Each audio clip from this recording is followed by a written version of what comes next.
किसी ने कहा, गर्व से कहो मैं फलाना हूँ। कभी लोगों ने इसको सम्मानित नहीं किया और उसके देखा देखी में फिर किसी ने कहा, गर्व से कहो मैं ढकाना हूँ।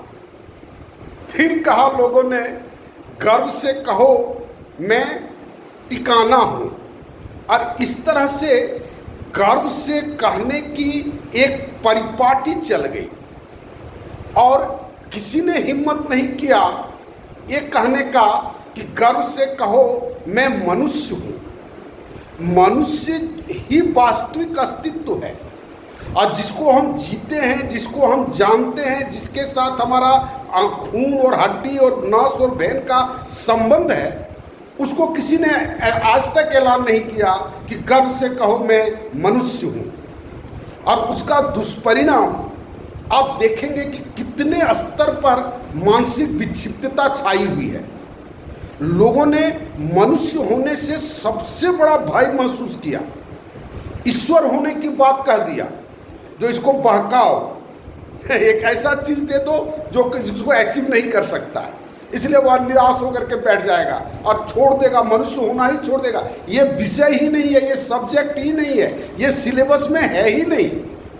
और इसके बाद ये मनुष्य के अभाव में, मनुष्यता के अभाव में क्या परिदृश्य उपस्थित हुआ है आप देख सकते हैं। और इस परिदृश्य के प्रति कभी कभी हमारे मन में ऐसा लगता है कि खैर मनुष्य का संवेदना का स्तर बहुत निम्न है, जिसके चलते उसकी सांसें चल रही हैं। जिस दिन आदमी संवेदनशील हो जाएगा, ये अमानवीय वातावरण में जी सकना बहुत मुश्किल होगा। कोई भी दुर्घटना घटती है, हम अपने आप को सोचते हैं हमारे साथ नहीं हुआ है, जिसके साथ हुआ है वो सोच लेगा। ये संवेदना का स्तर है। चीफ जस्टिस पर जूता फेंक दिया, चीफ जस्टिस पर गाली दे दिया, जितना आप शब्द कह सकते हैं चीफ जस्टिस को दिया, और चीफ जस्टिस ने उसको ऐसा करने के लिए विवश भी किया। ऐसा बात नहीं है कि कोई अगर अमानवीय और असंसदीय व्यवहार करता है तो संसद उसके लिए जिम्मेवार नहीं है, ऐसी बात नहीं है। एक तरफा ये है ही नहीं। लोग असंवेदनशील है, जिसके चलते कि लोग ओवरलुक कर लेता है, सह लेता है, बर्दाश्त कर लेता है। संतोषम परम सुखम, झंझट मत करो, झमेला मत करो। ये सहनशीलता लोगों ने पढ़ाया और सहनशीलता पढ़ाने के बाद लोग इतने तरह के कुकृत्य को सहन करना शुरू कर दिया। एक आदत बन गया, हम अन्याय अत्याचार का विरोध हम नहीं कर सकते और हम भूल गए कि हमारे पास वो सामर्थ्य है, वो शक्ति है, वो दिमाग है। ये भूल गए। जैसे हनुमान जी भूल जाते थे अपना ताकत को, हनुमान जी भूल जाते थे और उनको बरबस याद दिलाना पड़ता था, जामवंत जी उसको याद दिलाते थे। क्या विचित्र स्थिति है। और ये बात आज की बात नहीं है, हम 1978 से ये बात हम कहते आ रहे हैं कि जब तक इस सिस्टम को किसी एक बेटर सिस्टम से रिप्लेस नहीं करेंगे तब तक इस तरह की सारी समस्याएं आती रहेंगी और लोग तकलीफ में रहेंगे। और पृथ्वी स्वर्ग बनना तो दूर रहे, पृथ्वी हमारी पृथ्वी नहीं बन पाएगी, मनुष्यों के रहने लायक बन नहीं पाएगा। और मेरे दृष्टिकोण से केवल मनुष्य होना ही नेसेसरी है और यही सफिशिएंट है।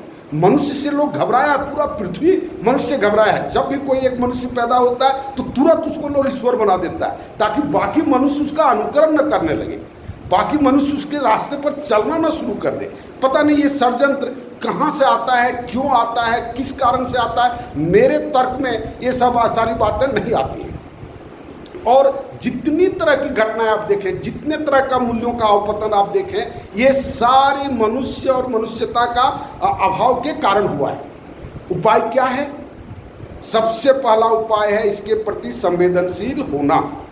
संवेदनशील होने के बाद उसके लिए प्रयास करना, चिंतन करना, लोगों का समूह बनाने का प्रयास करना।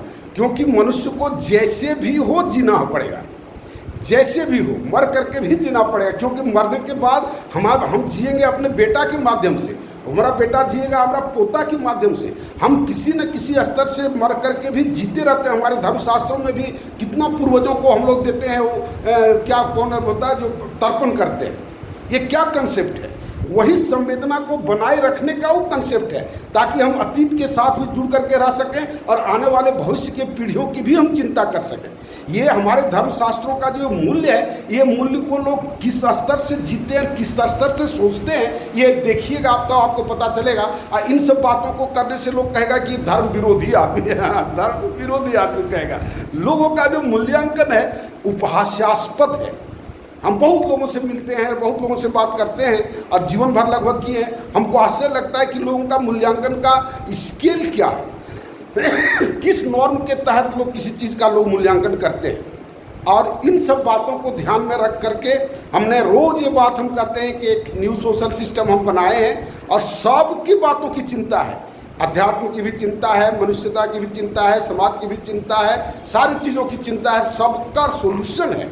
और उसको आप देखें और देख करके उसको चिंतन करें गंभीरता से और लोगों के बीच में इसको प्रसारित करें और जितना जल्दी हो मेरे साथ जुट करके इस कार्य को शुरू करने में मदद करें। आने वाली पीढ़ी आपका ऋणी रहेगी, आपका वंशज आपका ऋणी रहेगा, आपका वंशज आप पर नाज करेगा कि हमारे दादा हमारे परदादा ऐसे थे जिन्होंने इसके लिए प्रयास किया था। धन्यवाद।